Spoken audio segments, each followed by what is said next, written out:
Welcome to your deep dive. Oh, thanks for having me. Today, we're going deep into how AI is impacting jobs. Okay. Right now, not just in some distant future. Yeah. We've got some interesting articles Uh-huh. from the Wall Street Journal, Okay. some research from Oxford University, Right.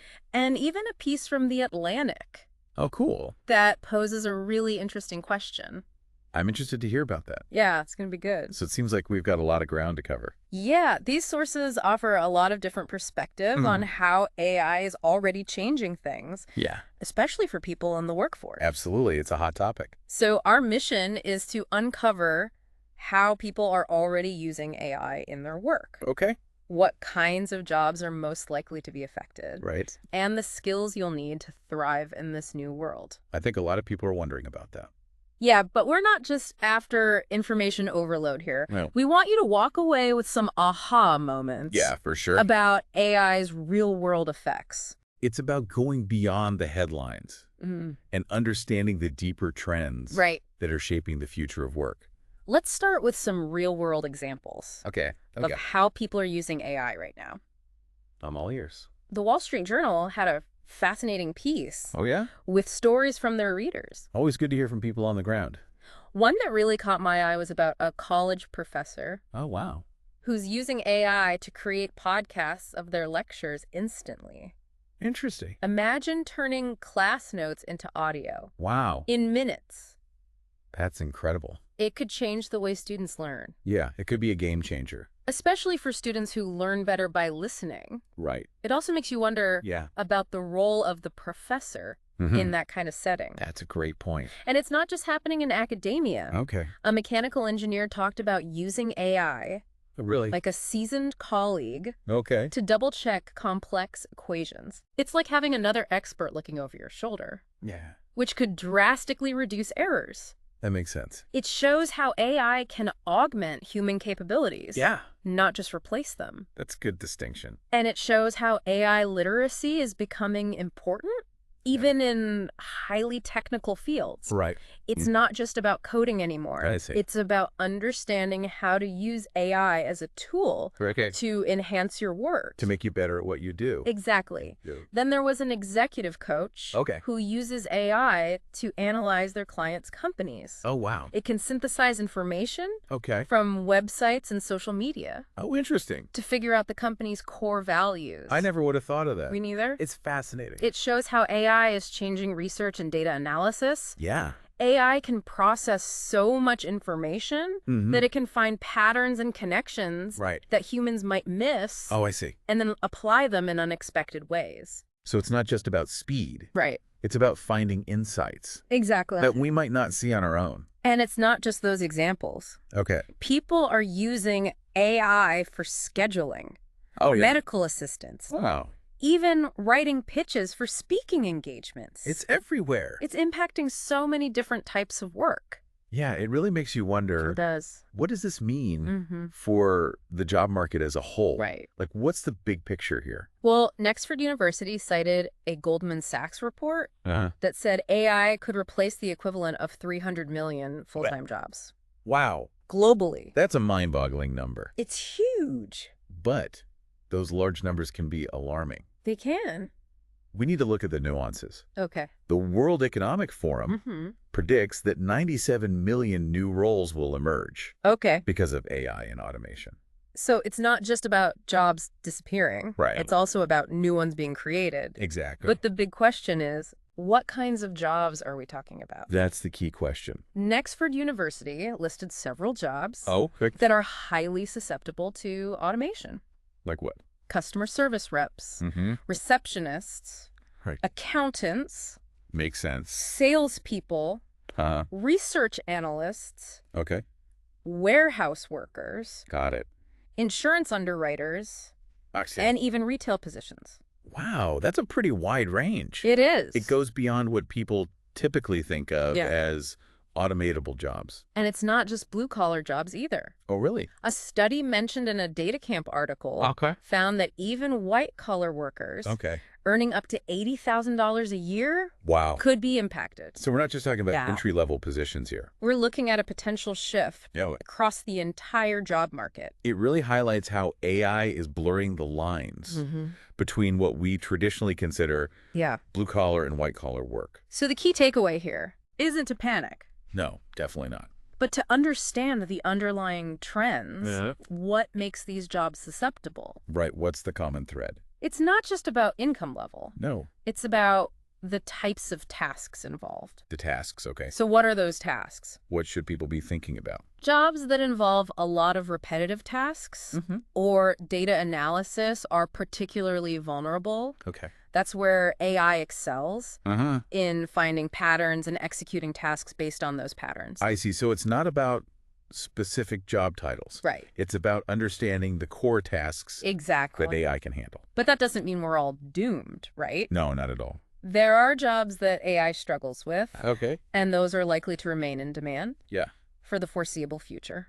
Give me some examples. Nexford University highlighted several teachers, lawyers and judges, CEOs and managers, Interesting. HR professionals, psychologists, surgeons, systems analysts, and creative roles like artists and writers. Those are all over the map. They are. What do those jobs have in common? They all rely on uniquely human skills. Okay. Like creativity, emotional intelligence, complex problem solving, and critical thinking. Got it. These are the skills that AI is still struggling to replicate. So it's not enough to just be good at your current job. Right. You have to be thinking about what uniquely human skills you can develop to make yourself valuable in the future. That's exactly right. It's about understanding the skills that will be in high demand as AI reshapes the workforce. And it's about being proactive in developing those skills. Right. Whether through formal education, on-the-job training, or self-directed learning. It's about taking ownership of your own development. So what does this all mean for our listener? It means that lifelong learning is no longer an option, but a necessity. We need to constantly be adapting and evolving. Absolutely. To stay ahead of the curve. And what about the skills themselves? What should our listener be focusing on? Well, we've talked about AI literacy. We have. But what does that actually mean for someone who's not a programmer? That's a good question. AI literacy is about understanding the basics of how AI works, what its capabilities and limitations are, and how it can be used to solve problems in your field. So it's not about being able to code. Right. It's about being able to think critically. Exactly. About how AI can be used and how it might impact your work. That makes sense. It's about being able to speak the language of AI. Yeah. Even if you're not writing the code yourself. Precisely. And it's important to remember that AI is a tool. Like any tool. It can be used effectively or ineffectively. Understanding how it works. Empowers you to use it effectively in your own work. To get the most out of it. Exactly. So we've talked about some pretty big changes coming to the workforce. Yeah. But before we dive into how to prepare for those changes, I think we need to take a closer look at what companies are doing to help their employees navigate this transition. Are they just throwing people to the wolves? That's a great question. Or are they taking a more proactive approach? That's what we're going to explore in the next part of your deep dive. Sounds good. Stay tuned. We'll be right back. Welcome back to your deep dive. Thanks for having me back. We've been exploring how AI is impacting jobs right now. Right. And we left off talking about how companies are responding to these changes. Yeah, it's a critical piece of the puzzle. As AI reshapes the workforce, companies need to adapt as well. Absolutely. Are they investing in their employees to help them stay relevant in this new world? Many are. They're starting to realize that their employees are their most valuable asset. And they're investing in training and development programs. So it's becoming a strategic imperative for businesses. It really is. But what does that actually look like? Well, we're seeing a lot of different approaches. Like what? Some companies are offering in-house training programs. Often tailored to the specific skills that are in high demand within their industry. So like if you're working at a bank, They might offer training on how to use AI-powered tools for fraud detection or risk assessment. That's a good example. Other companies are partnering with online learning platforms like Coursera or DataCamp to give their employees access to a wider range of courses. I see. It's interesting that companies are embracing these online platforms. It is. It shows how quickly the learning landscape is changing. Yeah. It's not just about traditional classroom training anymore. It's about providing employees with flexible and accessible learning options that fit into their busy lives. Some companies are even creating dedicated roles. Oh, wow. Focused on upskilling and reskilling initiatives. So they're really taking this seriously. They're essentially creating internal teams. Yeah. To manage the company's overall learning strategy. So it's not just about offering training. It's about creating a culture of learning within the organization. It's about fostering a growth mindset where learning is seen as an ongoing journey, not a destination. And it's not just up to companies, No. Individuals need to be proactive about their own learning as well. Absolutely. It's a two-way street. Companies need to provide the opportunities, but individuals need to seize those opportunities and take ownership of their own development. And that's where lifelong learning comes in. We talked about it earlier, but it's worth emphasizing again. It is. In this rapidly changing world, it's not enough to just learn something once and then check it off your list. You need to be constantly learning and evolving to stay ahead of the curve. And the good news is there are so many resources available to help people learn. We've talked about online platforms, but there are also traditional options like workshops, conferences, and even just reading books and articles. It's about finding what works for you. Yeah. And making learning a part of your daily routine. Exactly. And it's not just about acquiring new technical skills. It's also about developing those uniquely human skills that we talked about earlier. Things like creativity, problem-solving, critical thinking, and emotional intelligence. The skills that AI can't replicate. Those skills are going to be more important than ever in the AI-powered workplace, because as AI takes over more routine tasks, it's going to free up humans to focus on the things that we do best, the things that require creativity, empathy, and critical thinking. So in a way, AI is pushing us to be more human. I like that way of putting it. It's challenging us to embrace our strengths. And find ways to work in collaboration with AI, not in competition with it. And that brings us back to the skills themselves.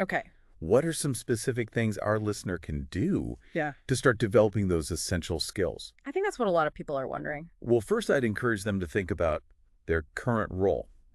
And identify the tasks that are most likely to be automated in the future. So looking for the patterns and the repetitive tasks that AI might excel at. Exactly. Once you've identified those tasks, you can start thinking about the skills you'll need to develop. To move into roles that are less susceptible to automation. And those skills might be technical, like learning how to use AI-powered tools. Or they might be more focused on those uniquely human skills. It's often a combination of both. And it's not just about formal training. No, it's about being curious, asking questions, and seeking out opportunities to learn and grow. I think a lot of people get intimidated by the idea of learning new skills. I can see that. Especially later in their careers, they think it's too late or too difficult. But the reality is it's never too late to learn. And it doesn't have to be overwhelming. Start small. Identify one or two skills that you're interested in and find a way to learn more about them. And don't be afraid to ask for help. Good point. Talk to people in your field. Reach out to mentors. Join online communities. There are people who have already navigated these changes. And are happy to share their insights. It's about creating a support network and learning from each other's experiences. That's a great point. It's not just about individual effort. It's about collaboration and community. But before we move on, I want to touch on something we mentioned earlier, AI literacy. You said it's about understanding the basics of how AI works. But what does that actually look like for someone who's not a data scientist or a programmer? That's a great question for most people. It's not about being able to code or build AI algorithms. It's about understanding the concepts and the implications. So being able to have informed conversations about AI, to understand its potential and its limitations, and to make informed decisions about how it's used in your work and in your life. So it's about being an informed consumer of AI. Right. Not necessarily a creator of AI. And there are lots of resources available to help people develop that understanding. There are books, articles, podcasts, documentaries. You can even find AI explainers aimed at kids. Wow. The point is the information is out there. It is. And it's becoming increasingly accessible. So it's not about becoming an expert overnight. Yeah. It's about taking small steps to become more comfortable with the technology and its implications. Absolutely. And it's an ongoing process. The field of AI is constantly evolving. It is. So it's important to stay curious and keep learning. Okay, so we've talked about the need for lifelong learning. Yeah. Both for individuals and for companies. Mm-hmm. And we've touched on the importance of developing both technical skills and those uniquely human skills. Right. But now I want to shift gears a little bit. Okay. And talk about something that's been on my mind. Oh, yeah. We're hearing all these amazing things about what AI can do. We are. But what about the potential downsides? That's a crucial question. Are there any risks we should be aware of? And one that we can't shy away from, as with any powerful technology. Right. AI has the potential for both good and bad. Yeah. And it's important to be aware of the potential risks so we can mitigate them. So what are some of the things we should be watching out for? One of the biggest concerns is the potential for AI to be used in ways that are harmful or discriminatory. Okay. We've already seen examples of this in areas like facial recognition and predictive policing, where AI systems have been shown to exhibit biases against certain groups of people. It's a scary thought.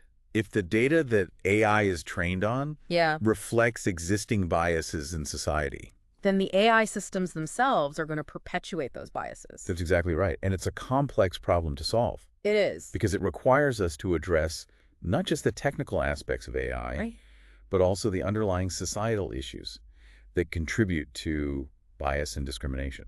So it's not just about building better AI. Right. It's about building a better world. I think that's a really important point. AI is a reflection of ourselves. Yeah. And if we want to create AI that is fair and equitable, we need to start by addressing the inequalities that exist in our society. And that's a much bigger conversation. It is. But it's one that we need to be having. Absolutely. And it's a conversation that needs to involve a diverse range of voices. Right. We need to be bringing together people from different backgrounds with different perspectives to ensure that AI is developed and deployed in a way that benefits everyone. It can't just be tech people making these decisions in a vacuum. Exactly. Right. We need to be thinking about the broader social and ethical implications of AI. And we need to be involving the people who will be most impacted by these technologies. So it's about having a more holistic view of AI. Precisely. And its role in society. And it's about recognizing that AI is not a silver bullet. Okay. It's a tool. And like any tool, it can be used for good or for bad. Right. It's up to us to decide how we want to use it. That's a powerful reminder that we all have a responsibility to shape the future of AI. We do. And it's a future that's being shaped right now. It is happening as we speak. In the next part of your deep dive, we'll explore some of the ways you can actively participate in that shaping process. Welcome back. It's great to be here. We've been exploring the impact of AI on jobs, the skills you need to thrive, and the role of companies in supporting their employees. Yeah, there's a lot to unpack. But as AI gets more powerful, it raises a lot of questions. For sure. About what it means for our society as a whole. It's not just about jobs anymore. Right. It's about how we want to live in a world increasingly shaped by these technologies. Exactly. And that's where things get really interesting. It does get more complex. We can't just talk about the technical stuff and ignore the human side of the equation. We have to think about the values we want to embed in these systems. Right. And how we can use AI to create a better future. Yeah. Not just a more efficient one. So where do we even begin? Well, one way to think about it is to focus on the potential impact of AI on different aspects of our lives. For example, how might AI change the way we educate our children? That's a big one. I can imagine AI tutors personalizing lessons for every student. Right. But I also worry about kids spending even more time staring at screens. You've hit on a key point. I think so. It's not just about whether AI can do something. Right. It's about whether it should. What are the trade-offs? What are the unintended consequences? We have to think about those things. And how do we make sure everyone benefits? That's a huge question. From these advancements? Yeah, the question of equity. Not just a select few. It's crucial. AI has the potential to exacerbate existing inequalities. It does if we're not careful. So it's not just about the technology itself. No, it's about how we design it. Okay. How we use it and who has access to it. And that's why it's so important to have these conversations now. Absolutely. While these technologies are still being developed. We have a chance to shape the future of AI. Yeah. But we have to act intentionally. So what can our listener do? That's what everyone wants to know. To participate in shaping that future. It doesn't have to be overwhelming. Okay, good. Start by getting informed. All right. There are tons of resources out there. What kind of resources? Books, articles, podcasts, documentaries. Okay. Find something that sparks your interest and dive in. And I imagine having conversations with friends and family about these issues is important too. Absolutely. The more we talk about these issues, the more we raise awareness and bring different perspectives into the conversation. Makes sense. And don't underestimate the power of your own voice. Right. If you see something that concerns you. Yeah. Speak up. Write to your elected officials. Engage in online discussions.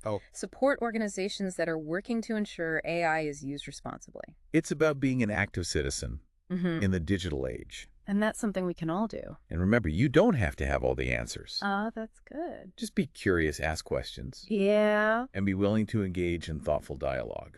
That's great advice. So as we wrap up this deep dive, what's the key takeaway you want our listener to walk away with? AI is changing the world as we know it. It really is. But the future is not predetermined. That's an important point. We have the power to shape that future. We do. And it starts by recognizing that this isn't just about technology. It's about what kind of society we want to create. That's a powerful message. Thanks for sharing your insights with us today. It's been my pleasure. And to our listener, we hope this deep dive has given you a new perspective on AI and its impact on your life and your work. Remember, the future is in our hands. Let's build it together.